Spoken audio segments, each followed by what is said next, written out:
Hello, everybody, and welcome to the latest episode of Beyond the Degree, where we call energetic, enthusiastic academicians and educators to identify where is education going exactly.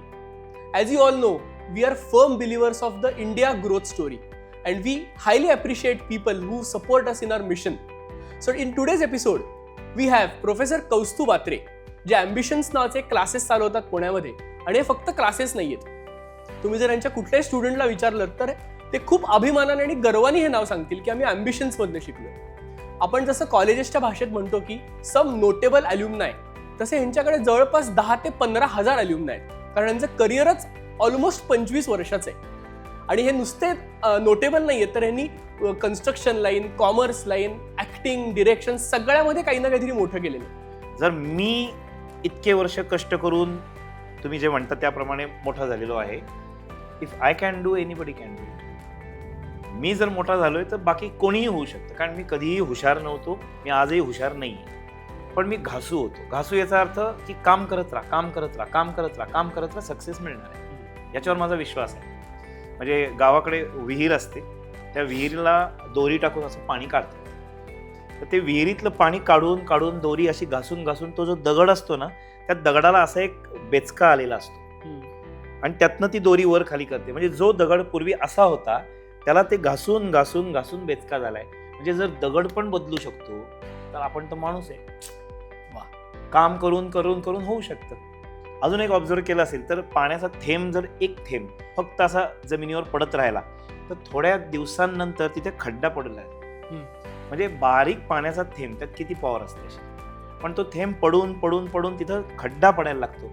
मग आपण तर माणूस आहे, आपण थोडेसे त्याच्यावर रोज थोडे थोडे थोडे कष्ट करत राहिलो तर चेंज होणारच आहे, डेफिनेटली होणार आहे. आणि याच्यावर माझा खूप विश्वास आहे आणि मी आय फॉलो इट. त्यामुळे मी काही काम करत असताना, कितीही मोठं काम असू दे, थोडं थोडं थोडं रोज करत जायचं. अमिताभ बच्चनच्या वडिलांची गोष्ट आहे ना तशी, की त्यांना एक खूप मोठा दगड आणायचा होता, 4 किलोमीटरवरनं घरापर्यंत आणायचा होता. तर अमिताभ बच्चन आणि हरिवंश राय बच्चन फिरायला गेले होते, तेव्हा ते म्हटले की हा दगड मला घरात आवडेल. तर अमिताभ म्हटले की असं कसं शक्य आहे ना, पण एवढा जड दगड कसा काय नेणार आपण. 20-30 दिवसांनंतर अमिताभ बच्चननी एक दिवस दार उघडलं घराचं, तो दगड आलेला होता. आणि बाबूजींना विचारलं ह्या कसा काय आला दगड. म्हणजे काय नाही, रोज थोडा थोडा ढकलत आणला मी, इथपर्यंत आला. बापरे. So this is education. Education म्हणजे जादूची कांडी फिरवली आणि मी अचानक PhD झालो असं नाही होऊ शकत. It's a process. फ्रेंचमध्ये एज्युकेशनला फॉर्मासिओ म्हणतात, म्हणजे फॉर्मेशन म्हणतात. फॉर्मेशन याचा अर्थ रॉ पद्धतीचा असलेला मुलगा हा फॉर्म होतो एज्युकेशनमुळे. आणि मग तो फॉर्म जो होतो, म्हणजे त्याची एक मूर्ती तयार होते. मग ती कुठेही असेल, तो इंजिनियर असेल, तो डॉक्टर असेल, तो CA असेल, तो CS असेल, कोणी असेल, ती त्याची एक मूर्ती तयार होते. कुठल्या अर्थी की नाव ही इज रेडी, जो पूर्वी रॉ दगड होता. सो दॅट इज फॉर्मासिओ, फॉर्मेशन. सो ही एज्युकेशनची प्रोसेस आहे, त्याच्यावर विश्वास आहे माझा. सो त्यांनी सकाळी उठायला होतं की येस, आपल्याला आज काम काहीतरी चांगलं करायचं, आज काहीतरी नवीन मिळणार आहे. असं I am waiting for surprises every day. म्हणजे the larger perspective, larger picture is की तुमच्याकडं एक रॉ आलेला मुलगा पुढे जाऊन त्याच्या आयुष्यात काहीतरी खूप चांगलं करतोय. Is the my motto, is the ambition of ambitions. Correct, you can say that. Correct तसं दॅट इज ट्रू. की विद्यार्थ्या प्रत्येकामध्ये मोटिव्ह काहीतरी एक पोटेन्शियल असतं, फक्त ते पोटेन्शियल त्यापर्यंत नेणं हा माझा रोल आहे. बरोबर. आणि एकदा का त्याला कळलं की अरे आय कॅन डू एनिथिंग, की मग तो सुटतो, मग तो बरोबर काम करतो. सर, एक चूज करा, तुम्हाला कुठला रोल जास्त आवडतो, director and owner of a businessman of ambitions का प्रोफेसर कौस्तुभ अत्रे? नाही, मला प्रोफेसरच बरं वाटतं. प्रोफेसरपेक्षा मी टीचर म्हणतो स्वतःला. शाळेमध्ये टीचर असतात, कॉलेजमध्ये प्रोफेसर असतात, तर मला टीचरच म्हणायला आवडतं. म्हणजे कुठेही मी फॉर्म भरायचं झाला तर प्रोफेशन टीचिंग म्हणतो. पण काय फरक आहे दोन लोकांमध्ये, काय फरक आहे जे तुमच्यामध्येच आहेत? सॉरी टू से, पण असं लोक म्हणतात की जो अवघड गोष्ट इझी करून शिकवतो तो टीचर आहे, आणि जो सोपी गोष्ट अवघड करतो तो प्रोफेसर. आय एम सॉरी, कोणाबद्दल वाईट नाही बोलत आहे, पण दिस इज द फॅक्ट. हे लोकांचं जे मत आहे तसं आहे.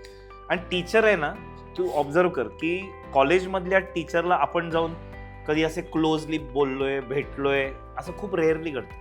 पण स्कूलमधल्या टीचरला आपण बिंदास जाऊन काहीही बोलतो आणि काहीही सांगतो आणि काहीही गप्पा मारतो. करेक्ट. हे माझ्या बाबतीत घडलंय आणि हे सगळ्यांच्याच बाबतीत घडतं. So I like to be that teacher. आज एक विद्यार्थी आणि आई आज आले होते आणि आईची कंप्लेंट अशी होती, अहो सर तो अभ्यासच करत नाही. म्हणजे बाळा तुला काय करायचंय पुढे? असं काही नाही ठरलं म्हणतो. मला त्याच्या त्या अशा खांद्यावरनच मला कसं तरी गलबललं की असं कसं होऊ शकतं. वय वर्ष 17चा मुलगा आणि तो म्हणतो मला काही पुढे नाहीच, मला काही गोलच नाही, जसं लाईफ येईल तसं जगायचं म्हणतो. तो काहीतरी अचीव्ह करायचंय. मी मुलांना तेच म्हणतो की तुमच्या आई वडिलांनी असं केलंय का की खूप कोट्यवधी रुपये असे बँकांमध्ये ठेवलेले आणि तुम्हाला सांगितलंय की हे तुझेच आहेत बाळा, असं सांगितलंय का? कदाचित हो म्हणतील. आणि मी त्यांना हेही सांगतो की जर आई वडिलांना असं लक्षात आलं की आपलं कार्टन नालायक आहे तर एक सही करतील आणि सगळेच्या सगळे एखाद्या संस्थेला दान करून टाकतील. तुझ्या हातात एक कवडी पण मिळणार नाही. कुठले आई वडील हार्ड अर्न मनी अशा मुलाच्या हातामध्ये टाकतील? तो मुलांना ही सेन्स ऑफ अचिव्हमेंटच काही राहिलेली नाही की मला काहीतरी बनायचंय. मी त्यांना सांगतो की सगळं तुमच्याकडे आहे, तुम्हाला फक्त स्वतःला प्रूव्ह करायचंय. घरात तुमचं काळं कुत्रं ऐकत नाही, आई वडील ऐकत नाहीत, मोठे बहीण भाऊ ऐकत नाहीत, काका मावशी कोणी तुमचं ऐकत नाही. आहे का तुम्हाला ओपिनियन? तुम्हाला पॉवर आहे का तुमचं शब्द ऐकतील? असं नाहीये. मग तुमचं शब्द ऐकावा असं तुमचं एज्युकेशनच तुम्हाला देऊ शकतं. So education gives you power so that others will listen to you.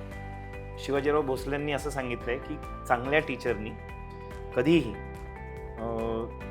थिएटरमध्ये दिसलं नाही पाहिजे, हॉटेलमध्ये दिसलं नाही पाहिजे आणि कट्ट्यावर बसलेलं दिसलं नाही पाहिजे.